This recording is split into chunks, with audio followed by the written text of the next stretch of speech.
Fala meu herói do meu coração e minha heroína do meu coração, sejam muito bem-vindos a mais um vídeo de Boku no Hero Academia, o capítulo 346, que é o capítulo que eu digo, Midoriya vai ficar de trisal, Monoma vai ser o símbolo da paz. Afinal, Monoma foi o counter mais uma vez dos vilões, ele anulou a individualidade do Tomura, ele já fez a abertura dos portais, enviou os heróis, jogou os vilões pra longe, agora tá copiando a individualidade do Iris Arreado, o moleque tá sendo um gênio demais, respeita Monoma Strange.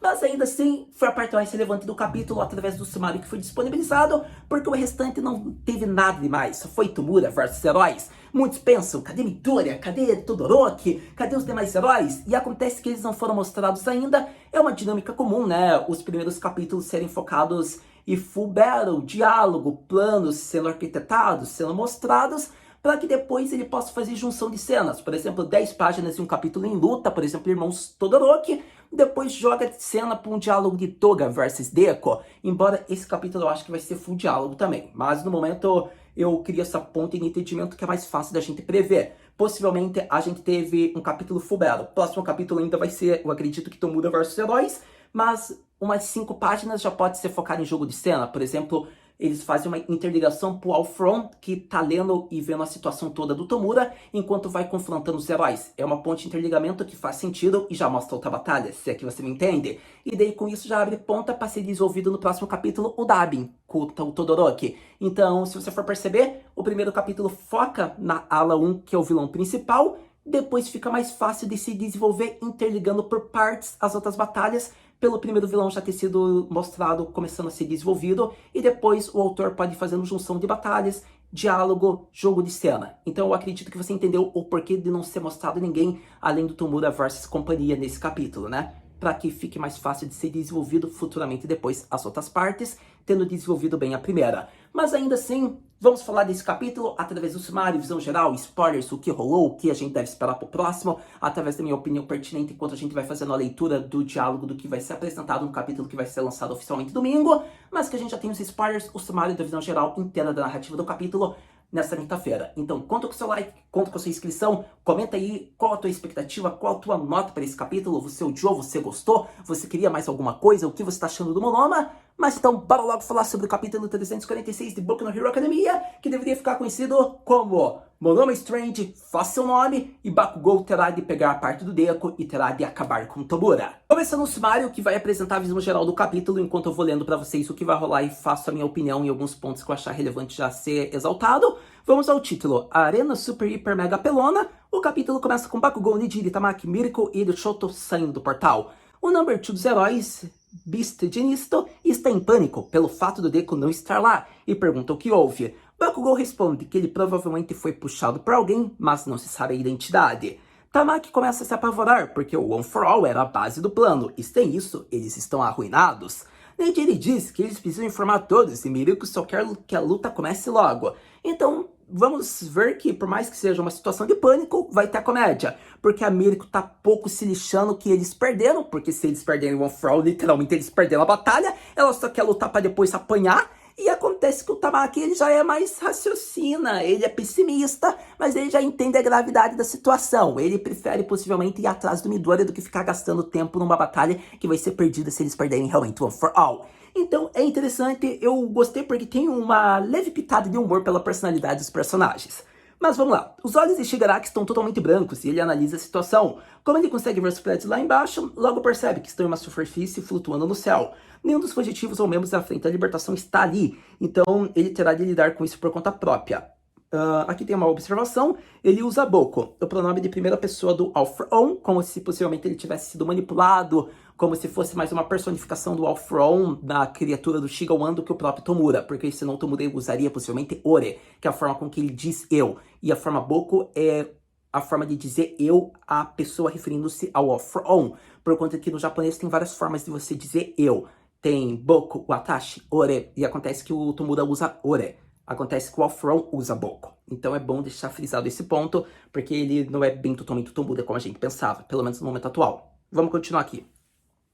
Ele toca no chão e começa a usar seu decaimento, mas por baixo do piso estão as placas de ferro revestido, e no mesmo instante elas são proporcionadas para cima e empurram Shigaraki para o alto, fazendo ele tocar no campo de força ser eletrocutado. Interessante, uma ótima maneira contramedida contra ele. Antes que possa se recuperar do choque, Jinisto o segura com enormes fios e o arremessa no chão. Ele logo rasga esses fios e percebe que as placas expelidas estão se desfazendo pelo ar, fazendo entender que é um mecanismo feito para neutralizar a propagação do decaimento de maneira que não vai atingir os heróis.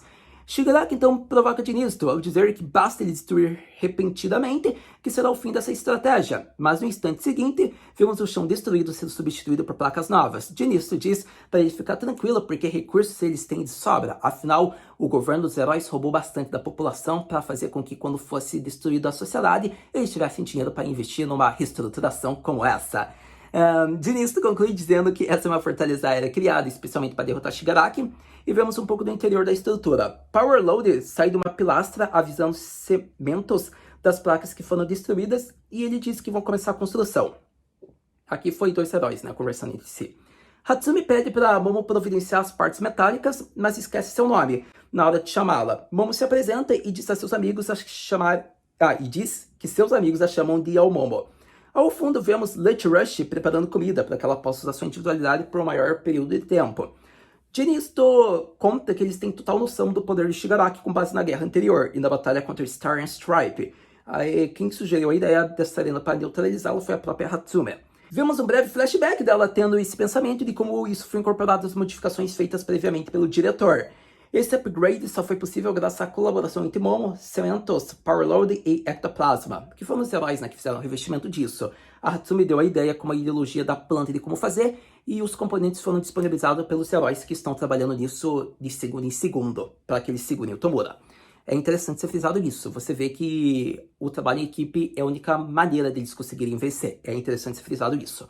Já esse campo de força eletrônica foi feito a partir de cabos enormes de energia, que saem de uma mesma plataforma. Aqui seria legal, né, que tipo tivesse uma ponte de interligamento do Kaminari. Por exemplo, aconteceu algum problema com os cabos de energia, o Kaminari vai ter que ser a fonte de energia, ele vai ter que ficar produzindo. Eu gostaria que isso acontecesse. Digamos que aconteceu alguma tragédia, o Kaminari vai ter que ser mandado para lá para ter uma contramedida para ajudar eles. Eu gostaria. Acabei de falar aqui, ó. Nela vemos Kaminari, Fukidashi, mais 2 alunos de outros anos liberando o máximo de eletricidade que conseguem. Fukidashi está segurando a onomatopeia Go, o som de um trovão. É interessante, né, porque possivelmente, se eu não me engano, a individualidade dele permite que faça o barulho que causa no poder. Então é interessante. E aqui o Kaminari já tá fazendo o trabalho dele, né? Eu tava esperando que o Kaminari fosse aparecer e no fim ele já tá trabalhando. Interessante. O discurso de Jinisto continua e ele diz que ninguém ali se importa com dinheiro ou prestígio, eles querem apenas proteger o amanhã. Vemos Bakugou e Mirko indo em direção a Shigaraki, e ele pensa em desviar com a individualidade de onda de choque, mas não consegue utilizá-la. O motivo é simples, Monoma está ali perto, sentado em uma cadeira ao lado de Aizawa, copiando seu apagamento. Manual está com eles, utilizando sua água para evitar que Monoma pisque. Enquanto eles estiverem juntos, o limite do tempo de Monoma poderá ser recarregado quantas vezes eles precisarem. O problema é que agora era a hora do Midori usar toda a sua força para acabar com o Shigaraki. Só que ele não está ali, e é aí que surge mais um problema. Inúmeras mãos começam a brotar do braço de Shigaraki. Mirko pergunta ao Bakugou o que diabos é isso, e ele responde que não sabe. Deve ter até sido engraçado, né? Tipo, Shirameo! Ele deve ter falado. E Aizawa então se lembra que Shigaraki estava incompleto durante a batalha em Jakku.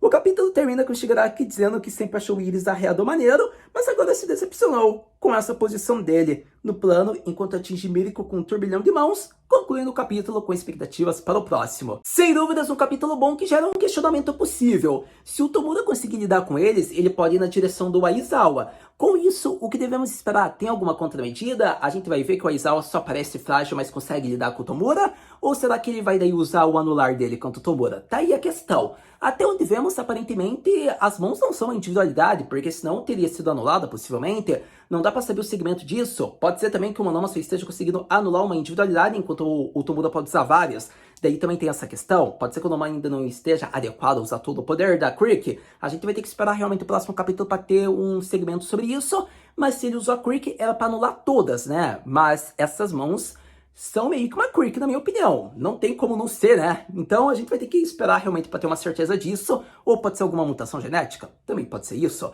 Enfim, pessoal, a gente tem que lembrar de uma coisa. O Alfron controla o Tomura. Pode ser que ele tenha implantado isso como um mecanismo da sua própria Creek. Mas aí fica a questão, mas era para ser anulada. E aí fica o dilema. O que está acontecendo que o Monoma não está conseguindo anular? Esse que é o problema. Ainda assim, pessoal, eu gostei porque ele confrontou o Iris Arredo, então possivelmente não vai ter dó, não sei se o Aizawa vai sobreviver, mas ainda assim vai ser bacana, porque eu acredito que a gente vai ter um pouco mais focado nessa batalha, e já vai ter andamento de outras batalhas, possivelmente All For On, como Toga conversando com Midoriya e sendo possivelmente uma das partes mais importantes. Assim, andamento de grau de importância e relevância, eu acredito que o foco, se for focar em outra coisa, vai ser os irmãos Todoroki, ou o mais principal de todos, All From versus Heróis, porque a conversa do Midoriya eu acho que vai levar mais 2 a 5 capítulos, porque é uma das partes mais importantes, é um dos núcleos mais importantes do arco a ser desenvolvido, fora que pode ter outras batalhas que ocorrem off-screen e algumas que possam ser mostradas minuciosamente de maneira mais rápida. Então vamos ter que esperar realmente para ter uma certeza, além do All Might poder conversar e falar alguma coisa com eles. Então tem muita coisa que pode acontecer, a gente vai ter que esperar para ter uma certeza, mas você já sabe, lançando o próximo capítulo a gente vem aqui conversar. Muito obrigado por ter visto esse vídeo até agora, a gente se vê no próximo vídeo de Boku no Hero Academia, mata, né?